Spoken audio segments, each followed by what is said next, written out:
복부 성형을 해야 될지 나는 그냥 지방 흡입을 해야 될지 뭐 수술을 고민하시는 분들이라면은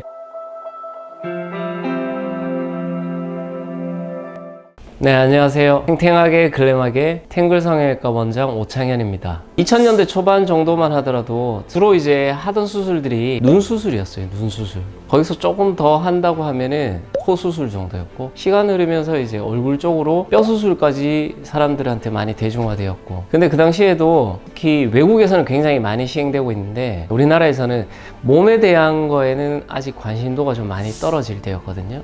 수술의 단계가 있는데 얼굴에서부터 시작을 하게 되는데 그 관심이 점점 이제 가슴, 바디 쪽으로 이렇게 흘러간다는 거죠. 근데 그 흐름을 봤을 때 제가 바디 쪽에 하면은 조금 더 제가 희소성이 있을 수 있겠다 그 생각을 했었고, 또 좀 이렇게 아기자기한 것도 좋지만 큰 형태를 바꾸는 이런 느낌들이 또 환자 만족도를 굉장히 높일 수 있다는 걸 많이 느꼈거든요. 그래서 쪽으로 좀 더 관심을 갖고 수술을 시작하게 된 것 같아요.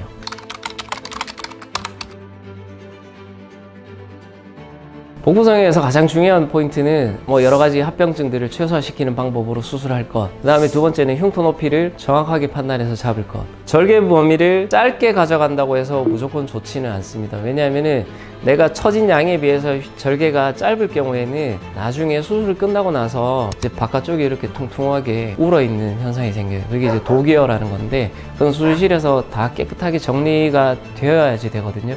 그러려면 절개가 조금 더 연장되어야 될 수 있는데, 그 연장되는 절개 길이 몇 센치가 흉터에는 전혀 지장이 없다는 거죠. 바깥쪽의 흉터는 거의 안 남습니다. 많이 남더라도 가운데 부위, 중간 한 10cm 정도 범위에서 흉터가 꽤 남을 수가 있는데, 수술을 잘 하게 되면은 흉터도 최소화시킬 수가 있습니다. 이 복부 성형은 가장 문제가 되는 경우가 이제 장액종입니다. 피부를 자르고 나서 이렇게 피부를 다시 치골 부위 근처까지 이렇게 피부를 당겨서 봉합을 하는데, 처음에는 이 공간이 붕 떠 있는 상태거든요. 그럼 이 붕 떠 있는 상태면 어떤 게 생기냐면은 우리 몸에서는 계속 체액이 빈 공간으로 흘러나오게 돼요. 근데 그게 계속 반복적으로 쌓여서 이게 흡수되는 양보다 쌓이는 양이 더 많게 되면 이제 이게 고이는 물이 되는 건데, 이게 장액종이거든요.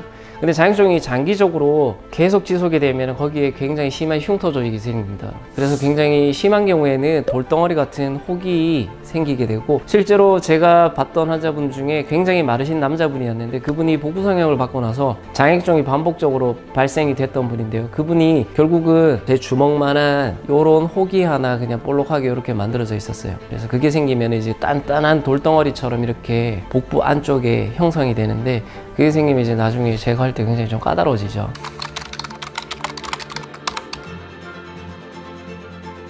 복부 성형을 해야 될지 나는 그냥 지방 흡입을 해야 될지 뭐 수술을 고민하시는 분들이라면은, 우선 복부 지방 흡입만으로 개선 가능한 정도를 말씀드리면은, 기본적으로 접히는 살이 없어야지 가능하다고 말씀드릴 수 있어요.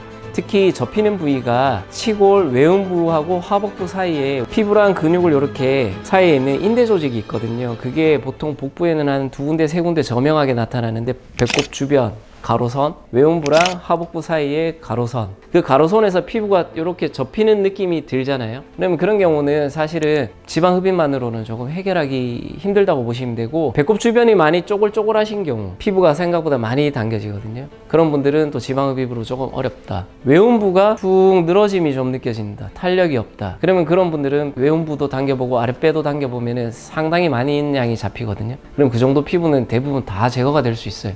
근데 그런 경우에 지방 흡입을 하면은 많이 좀 늘어짐이 훨씬 더 심해지니까, 그 다음에 배꼽 위의 피부가 얼마나 처졌냐에 따라서 민이나 아니면은 풀이나 이걸 결정할 수가 있는데, 배꼽이 이렇게 많이 덮여 보인다 하시면 사실은 그런 경우에는 배꼽 위의 피부를 아래까지 당기는 풀 거상으로 가야 된다고 보실 수 있어요.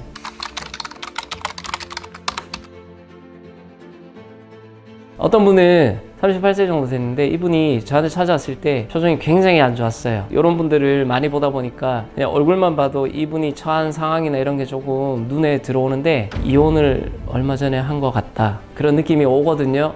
보통 이제 상담받고 나면은 속 이야기 하시면서 우리 상담 실장들이나 이런 친구들하고 이야기를 하다 보면 눈물을 쏟는 경우가 굉장히 많은데, 아기 키우고 하면서 생긴 이제 내 몸의 변화 때문에 남편이 이제 더 이상 정을 주지 않는다고 표현을 하셨다고 하더라고요. 다시 한번 태어나고 싶다 이런 마음으로 찾아오셨던 거죠. 복부 성형도 하고 가슴도 같이 하고 또 얼굴도 이렇게 나이가 조금씩 들면서 볼륨도 좀 빠지고 하잖아요. 그래서 그런 부분들을 좀 같이 해드렸었는데, 그러고 나서 이분이 너무 자신감이 생겨서 병원 올 때마다 이제 표정이 너무 밝아지신 거예요. 수술하고 나서 한 2달 정도 지나서는 나타났는데 가슴에 줄 하나, 엉덩이에 줄 하나 이렇게가 있는 거예요. 처음에 저는 이게 뭐지 했죠. 비키니를 입고 태닝을 하시고 오신 거예요. 태닝할 정도로 몸이 됐다고 그러면서 너무 고마워하셨던 분이 있었어요. 네.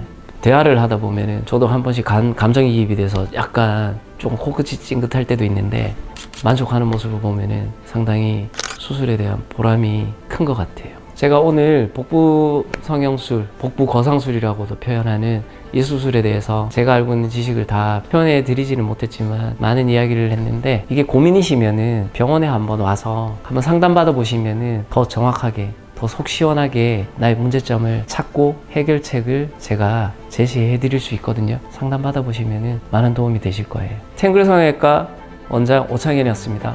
감사합니다.